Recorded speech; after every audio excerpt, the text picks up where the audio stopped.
প্রিয় দেশবাসী, আপনারা জানেন কেন আজ আমি এখানে? গতকাল আমার কলমের এক খোঁজে বাংলাদেশ থেকে ফেসবুক, টিকটক, ইউটিউব, টুইটারের মতো তথাকথিত ডিজিটাল আফিম নিষিদ্ধ হয়েছে। আর তাতে আপনাদের অনেকের ঘুম হারাম হয়ে গেছে, তাই না? রাস্তা নেমেছেন, গলার রগ ফুলিয়ে আমার মুণ্ডুপাত করেছেন। করুন, যত খুশি গালি দিন, কিন্তু মনে রাখবেন বিষ নামাতে গেলে শরীরের একটু জ্বালাপোড়া করবেই। এই জ্বালাপোড়া সুস্থতা লক্ষণ। আপনারা আমাকে জিজ্ঞেস করেছেন কেন এই নিষেধাজ্ঞা, কেন এই কঠোরতা। আমি পাল্টা প্রশ্ন করছি, আমরা কি ভিখারি? আমাদের কি নিজস্ব কোনো স্বীকৃতি নেই? কেন আমাদের জনগণ ডেটা, আমাদের রাষ্ট্র গোপন তথ্য ভিন দেশের সার্ভারে জমা থাকবে? আমরা নিজেদের মেধা দিয়ে যখন নিজস্ব প্ল্যাটফর্ম দাঁড় করিয়েছি, তখন অন্যের দোরগোড়ায় গোলামি কেন? দাসত্ব শিকল ভাঙতে কষ্ট হয়। আমি জানি যুগ যুগ ধরে এই বিদেশি অ্যালগোরিদমের দাসত্ব আমাদের মগজ ঢুকে গেছে, কিন্তু এই শিকল আমি রাখবো না। আপনারা অহেতুক কিসের জন্য ক্ষিপ্ত হচ্ছেন? আমি কি সব কিছু নিষিদ্ধ করে আপনাদের অন্ধ করে দিয়েছি? না, আমি আপনাদের হাতে তুলে দিচ্ছি বিকল্প। সেই বিকল্প ব্যবহার করুন। আমরা তৈরি করেছি একেবারে নতুন নিজস্ব একটি all in one super platform, যার নাম বাংলাদেশ কানেক্ট। এক জায়গায় পাবেন সব সোশ্যাল ফিড, বিনোদনের জন্য শর্ট ভিডিও, ছবি, স্টোরি শেয়ারিং, আর প্রিয়জনের সাথে দ্রুত বার্তা বিনিময়ের সুবিধার সাথে ইউটিউবের মতো ভিডিও দেখতে পারবেন। এই প্ল্যাটফর্মের প্রতিটা কোড, প্রতিটি পিক্সেল আমাদের দেশের তরুণদের হাতে সাজানো। এখানে আমরা সর্বোচ্চ গুরুত্ব দিয়েছি তিনটি বিষয়কে। ডেটা সিকিউরিটি, আপনার তথ্য দেশের সার্ভারে থাকবে, কোনো বিদেশি বুনিয়াদের হাতে নয়। ইউজার প্রাইভেসি, আপনার ব্যক্তিগত জীবন সুরক্ষিত থাকবে। আধুনিক প্রযুক্তি, যা বিশ্বের যে কোনো নামিদামি অ্যাপের সাথে পাল্লা দিতে সক্ষম। এখানে প্রত্যেক নাগরিকের নিজস্ব মত প্রকাশ করতে পারবেন নিরাপদে, স্বাধীনভাবে এবং সহজভাবে। আমরা শুধু একটা অ্যাপ তৈরি করিনি, আমরা উন্মোচন করছি আমাদের ডিজিটাল সার্বভৌমত্ব নতুন দরজা। আমরা কোলাবোরেশন রেখেছি। আপনারা আমাদের প্ল্যাটফর্ম থেকে বিদেশে প্রয়োজনীয় কন্টেন্ট দেখবেন, বাইরের বিশ্ব আমাদের কন্টেন্ট দেখবে, কিন্তু পার্থক্য হলো এবার দড়ি থাকবে আমাদের হাতে, বিদেশি প্রভুর হাতে নয়। এবং আমার আরেকটি কথাটি স্পষ্ট শুনে রাখুন, আমি 15 বছরের নিচে কোনো শিশুকে এই ডিজিটাল স্ক্রিন আসক্তিতে ঢুকতে দেব না। আমাদের নতুন প্ল্যাটফর্মে একজন ব্যক্তি একবারের বেশি অ্যাকাউন্ট খুলতে পারবে না, এবং সত্য একটাই, বয়স হতে হবে 15-এর ঊর্ধ্বে। জাতীয় পরিচয়পত্র বা জন্ম নিবন্ধনে যাচাই করে কেবল প্রবেশাধিকার মিলবে। আপনারা আন্দোলনে নেমে 15 বছরের নিচে বাচ্চাদের জন্য কেন সোশ্যাল ব্যান করেছি সে কথা বলছেন। এবার ওদের দিকে তাকান, কি বলেছিলেন আপনারা ওদের? বিশ্বের অন্য প্রান্তে যখন কিশোররা ল্যাবরেটরিতে বসে মঙ্গল গ্রহে যাওয়ার ছক কষছে, তখন আমাদের বেশিরভাগ কিশোররা রিলস বানিয়ে কোমর দোলাচ্ছে। ক্রিঞ্জ কন্টেন্ট গিলতে গিলতে ওদের মগজ পচে পুচ হয়ে গেছে। ওরা রোবট বানাবে কি? ওরা নিজেরাই তো এক একটা মগজহীন রোবট হয়ে যাচ্ছে দিনকে দিন। আমি এই আত্মঘাতী প্রজন্ম মেনে নেব না। স্কুল ব্যাগ ফেলে হাতে স্মার্টফোন নিয়ে যারা দেশ ও সমাজকে গোল্লায় দিচ্ছে, তাদের প্রশ্রয় আমি দেব না। ছাত্ররা টেবিলে থাকবে, মাঠে থাকবে, মোবাইল স্ক্রিনে নয়। রিলসে ক্রিয়েট করতে করতে বড় হবে, আর একটু বড় হয়ে দেশ ছেড়ে পালানোর ধান্দা, আর দেশে থাকলে চুরির ধান্দা। এই কালচার আমি শেকড়সে উপড়ে ফেলবো ইনশাল্লাহ। আপনারা আমাকে স্যালুট দেবেন কি উল্টো চোখ রাঙাচ্ছেন? শুনে রাখুন, আমি ওয়াহেদ ইমরান সেই শাসক নয় যে আপনাদের হাততালির আশায় দেশের সার্বভৌমত্ব বিক্রি করে দেব। বিশ্ব কী করছে তাতে আমার কিছু যায় আসে না। বিশ্ব গোল্লায় যাক, আমি আমার দেশকে বাঁচাতে যা প্রয়োজন মনে হবে সেটাই করব। আমরা কারো তালে নাচব না, আমরা আমাদের তালে নাচব। বিকল্প দিয়েছি সেই দেশি প্ল্যাটফর্ম আসুন, বাংলাদেশ কানেক্টে আসুন, যেখানে শৃঙ্খলা আছে, দেশপ্রেম আছে, আমাদের মাটি সুর আছে। আর যারা এই সিদ্ধান্তের বিরুদ্ধে বাক স্বাধীনতা বলি আউড়ে রাস্তায় নামার সাহস দেখাচ্ছেন, তাদের আমি স্পষ্ট সাবধান করে দিচ্ছি, এটা কোনো রাজনীতির খেলা নয়, এটা অস্তিত্বর যুদ্ধ। আন্দোলনের নামে যদি কেউ অরাজকতা করতে আসে, তবে মনে রাখবেন, আমি যেমন গড়তে জানি তেমন ভাঙতে জানি। আর আগামী 1 মাসের ভিতর বাকি সাইটগুলো দ্রুত ব্যান্ড করে দেওয়া হবে ইনশাল্লাহ। বিকল্প তৈরি হচ্ছে। This is wedges Ibnan, president of Bangladesh. আমি কোনো কৈফত দিতে আসিনি, আমি কালচার বানাতে এসেছি। আজ থেকে যা নিষিদ্ধ তা এদেশের মাটি ও মানুষের মঙ্গলের জন্য নিষিদ্ধ। এই সিদ্ধান্ত পাথরের উপর খোদাই করা, তা আর মুছবে না। জেগে উঠুন, দাসত্ব গেঞ্জি ছেড়ে ফেলুন। বাংলাদেশ জিন্দাবাদ। উত্তর দিতে গিয়ে ওয়াহেস বেশ খানিকটা সময় নিয়ে প্রতিটি শব্দ মেপে মেপে ছুঁয়ে। তার বাচনভঙ্গি এমন ছিল যা মুহূর্তের মধ্যে উপস্থিত জনতার রক্ত গরম করে দেওয়ার জন্য যথেষ্ট। এটা কোনো সাধারণ উত্তর ছিল না, বরং ওয়াহেজ এক অত্যন্ত চতুর কৌশলে কাজ করত। বিশাল এই জনশক্তিকে নিজের পক্ষে টানার জন্য এমন শক্তিশালী বক্তৃতার চেয়ে বড় কোনো হাতিয়ার আর হতে পারে না। নিজের বক্তব্য শেষ করে সে অত্যন্ত আত্মবিশ্বাসের সাথে ঘোষণা করে, আমি আমার পক্ষ থেকে সব কিছু পরিষ্কার করে বুঝিয়ে দিলাম। এখন এটা মানা বা না মানা, সেই সিদ্ধান্ত সম্পূর্ণ আপনাদের উপর। তবে এটুকু নিশ্চিত থাকুন, আমি আপনার ভালো চাই। আশা করি সবাই নিজেদের উত্তর পেয়ে গেছে। আসসালামু আলাইকুম। এতটুকু বলে ওয়াহেস তার কনফারেন্স শেষ করে।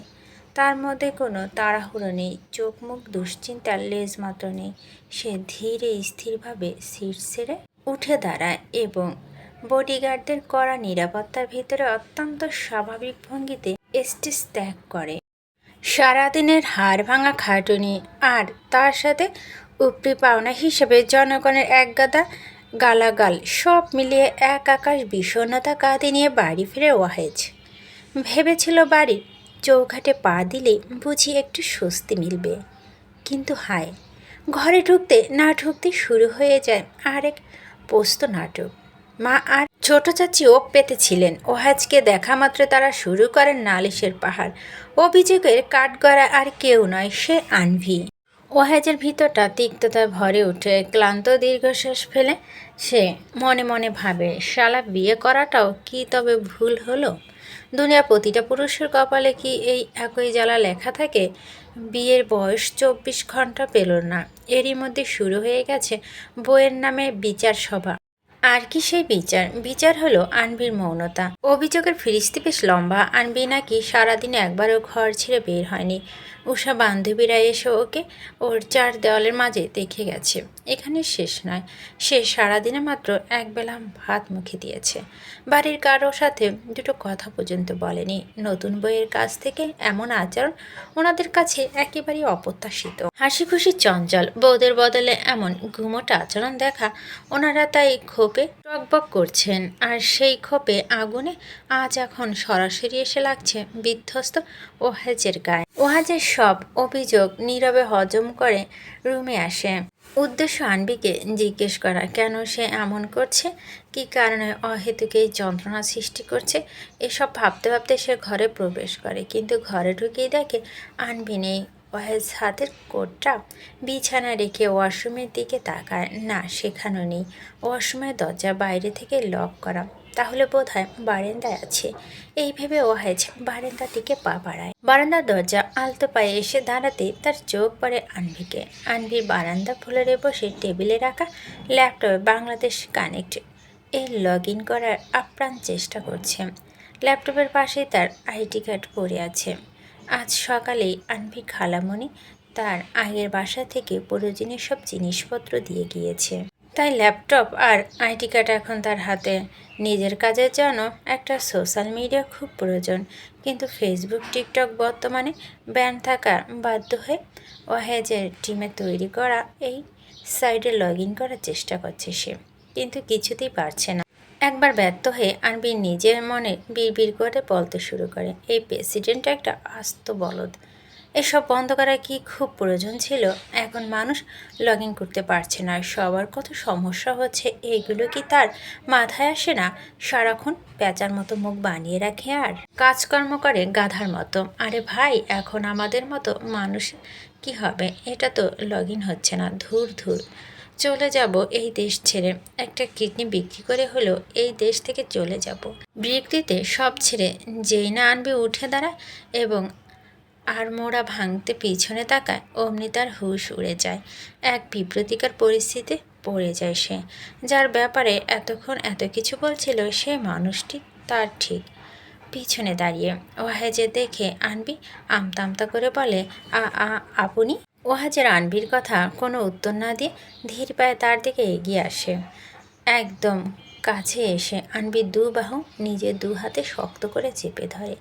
আনবি বড় বড় চোখে তার দিকে তাকিয়ে থাকে। জীবনে প্রথম কোনো পুরুষের স্পর্শ, পুরুষারিত ছোঁয়া কেমন হয়, এই মুহূর্তে সে হারাহারি টের পায়। হাত পা অবশ হয়ে আসছে, মুখ দিয়ে একটু টু শব্দ বের করার সাধ্য তার নেই। ওয়াহেজের আনবিকে শক্ত করে ধরে একটু পাশে সরিয়ে দেয় এবং নিজের ল্যাপটপের সামনে বসে পড়ে। এরপর দ্রুত বাংলাদেশ কানেক্ট সঠিকভাবে লগ ইন করে দেয়। আনবি এখনও সেই আগে ন্যায় স্তব্ধ হয়ে দাঁড়িয়ে আছে। কাজ শেষে ওয়াহেজ উঠে দাঁড়ায় এবং আইভির মুখের দিকে তাকিয়ে বলে, ভালোভাবে নিজে করতে পারো না, আর কিছু হলে সরকারের দোষ। আনবিও দমে যাওয়ার পাত্রী নয়, ওয়াহেজের কথা পিঠে চট করে উত্তর দেয়, তো দোষ তো সরকারই। সে এমন নিয়ম চালু না করলেও তো এত কিছু হয় না।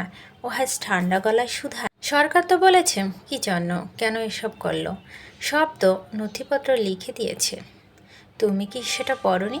আনবি আসলে কি পড়েনি, কিন্তু এখন পড়েনি বলে তো অপমান হবে, তাই আমতা আমতা করে বলে, পড়েছি তো, তাও বললাম আর কি। আমি তো প্রেসিডেন্টকে বলেছি। আপনি কেন এত ক্ষেপে যাচ্ছেন? আপনাকে কিন্তু আমি ঘরের ভিতর প্রেসিডেন্ট মানি না, তাই প্রেসিডেন্ট হিসেবে কোনো কথা বলবেন না। আমি কি তোমাকে একবারও কোনো প্রকার কথা বলেছি? পোস্টারটা আনবির দিকে ছুঁড়ে দিয়ে ওয়াহেজ বারান্দার এক কোণে রাখা সোফাটা আঁচড়ে পড়ে। শরীরে বিন্দুমাত্র শক্তি অবশিষ্ট নেই, নিজের সমস্ত ভার সে সঁপে দেয় সোফার গদিতে। একটা দীর্ঘশ্বাস ছেড়ে সে মাথাটা এলিয়ে দেয় পিছনে কুশনে।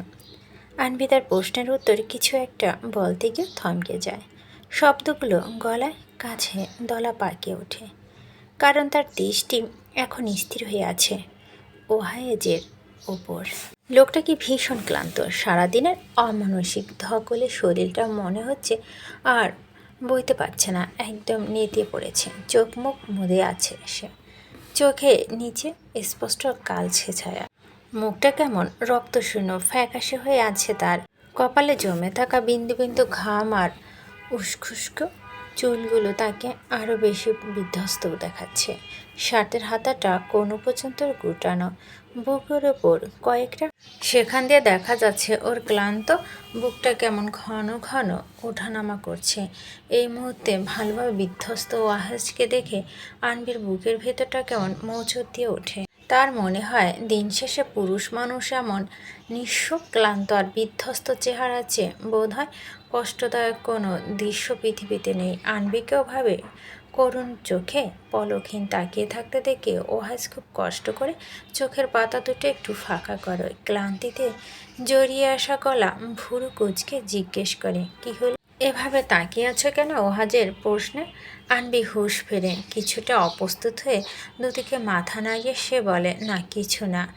এবার ওয়াহেজের আনবিকে জিজ্ঞেস করে, তুমি ঘর থেকে বের হওনি কেন? তোমার বিরুদ্ধে অভিযোগ কেন শুনলাম? শোনো মেয়ে, তোমাকে বিয়ে করছি বাবার চাপে আর সম্মান বাঁচাতে। এখন আবার তোমার নামে কোনো অভিযোগ আমি সইতে পারবো না। ওয়াহেজের কথাগুলো শুনে আনবি এক তপ্ত দীর্ঘশ্বাস ছাড়ে। এরপর মেলান হেসে বলে, কোথায় বের হব? কেউ তো আমার দাম দেয় না। আমি তো যেচে বলিনি আমাকে বিয়ে করেন।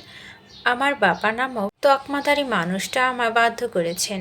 এখন আপনার পরিবারের মানুষ আমার সাথে এমন আচরণ করেন যেন মনে হয় আমি আপনার সাথে পালিয়ে এসেছি। আপনার মা আমাকে বলেছিলেন আমার মা নাকি আমার বাবার সম্পত্তির লোভ তাকে প্রেমের জালে ফাঁসিয়ে তার মিস্টেজ হয়েছে। অথচ আমি আমার বাবার প্রথম সন্তান। আমার মা আমার বাবার সাথে তখন ছিলেন যখন আমার বাবা আমার সৎ মায়ের বাবা কোম্পানিতে মাত্র 7,000 টাকায় স্যালারিতে চাকরি করতেন। আচ্ছা, এরপর কি আপনি আমাকে বলতে পারেন আমি কিভাবে কিছু বলবো? এসব শুনে ওহাজ কিছুক্ষণ চুপ করে থাকে। সে বুঝতে পারে তার মায়ের ভুল ছিল। কিছুক্ষণ নীরবতা পালন করে বসা থেকে উঠে দাঁড়ায় ওহাজ। তারপর আনবিকে শান্ত গলায় বলে, আমার মায়ের বলাটা ঠিক হয়নি আমি জানি, কিন্তু আমার মা তো এত কিছু জানে না। তোমার বাবার সবাইকে এটাই বলেছেন, আর আমার মা তিনি তাই বিশ্বাস করেছেন। এতে আমার মায়ের কি দোষ তুমি বলো? এতটুকু বলে ওহাজ রুমের ভিতর দিকে যাওয়ার জন্য পা বাড়ায়। আনবি কলিজাটা ছিঁড়ে যাচ্ছে। তার মা বড়ই হতভাগ্য, মরে গিয়েও বদনামি ঘুষল না। আহারে কপাল। আনবি কাতর গলায় পিছনে থেকে ডেকে উঠে, ওহাজ শুনছেন? আনবি ডাকে ওহাজের পা থেমে যায়। সে ঘাড়ি ঘুরিয়ে আনবির দিকে তাকে নিষ্ফুর সুরে বলে, জি শুনছি। আনবি ওহাজের চোখের দিকে তাকে বেদানর্থ সুরে বলে, আমি না অবধির সন্তান নই। আমার মা চরিত্রহীন ছিলেন না, বিশ্বাস করেন আমার এই কথাটা। ওহাজ কিছুক্ষণ মৌন থাকে, তারপর ধীর গলায় বলে, করলাম। এইটুকু বলে ওহাজ দ্রুত রুমে চলে আসে। রুমে এসে কোন দিকে না তাকে আলমারি থেকে কাপড় নিয়ে সোজা ওয়াশরুমে ঢুকে পড়ে শাওয়ার নিতে। শাওয়ার ছেড়ে পানির নিচে স্তব্ধ হয়ে দাঁড়িয়ে থাকে সে। কী করবে বুঝতে পারছে না। সারাকে তার পছন্দ, বেশ পছন্দ। বিষয়টা এমন নয় যে সারাকে সে আগে থেকে পছন্দ করত। তাদের বিয়ে ঠিক হওয়ার পর যখন দেখার কথা হয় তখন থেকেই সারাকে নিয়ে তার মনের কোণে আলাদা একটা অনুভূতি সৃষ্টি হয়। সবার ক্ষেত্রে এমনটাই হয়। বিয়ে ঠিক হওয়ার পর সারাকে সে নিজের স্ত্রী ভেবে নিয়েছিল। কাজকর্মের বাইরে তার সব ভাবনা সারাকে নিয়ে ঘিরেই অবতীর্ণ হতো। তাই হঠাৎ আনবিকে মেনে নিতে হয় তার খুব কষ্ট হচ্ছে। আবার আনবি মেয়েটাকেও তার কেন জানি খুব অসহায় মনে হয়। আনবির অবস্থাটা সে বুঝতে পারছে, খুব ভালো করে বুঝতে পারছে, কিন্তু তারপরও এই মুহূর্তে আনবিকে মেনে না তার পক্ষে অসম্ভব। গোসল শেষে একটা সাদা টি শার্ট আর কালো ট্রাউজার পরে ওহেস ওয়াশরুম থেকে বের হয়। বের হয়েই দেখে আনবি রুমে রাখা টেবিলের ওপর খাবার সাজাচ্ছে। আনবিকে খাবার রাখতে দেখে ওহেস তীক্ষ্ণ দৃষ্টিতে তাকিয়ে এগিয়ে আসতে আসতে জিজ্ঞেস করে, তুমি খাবার কেন আনলে? নিচে গিয়ে খেয়ে আসতে। আনবি পেছনে ঘুরে ওহেজের দিকে তাকিয়ে বলে, আমি খেতে গিয়েছিলাম। খাওয়ার শেষে আপনার মা বললেন আপনার জন্য খাবার নিয়ে আসতে, তাই এলাম। ও ছোট্ট করে উত্তর দিয়ে ওহেজ চেহারে বসে পড়ে। তারপর বিসমিল্লা বলে খেতে শুরু করে। ওহাজের খেতে দেখে আনবি মনে মনে ভাবে, বিছানায় রাখা ওহাজের কৌটাটা ওয়াশিং মেশিন দিয়ে আসছি। এতটুকু ভেবে সে সরল মনে ওহাজের কোটে হাত ঢোকায়। কোট স্পর্শ করতে ওহাজ এক প্রকার ধমকে ওঠে, এই আমার জিনিসে হাত দিবে না, স্ত্রী হওয়ার চেষ্টা একদম করো না।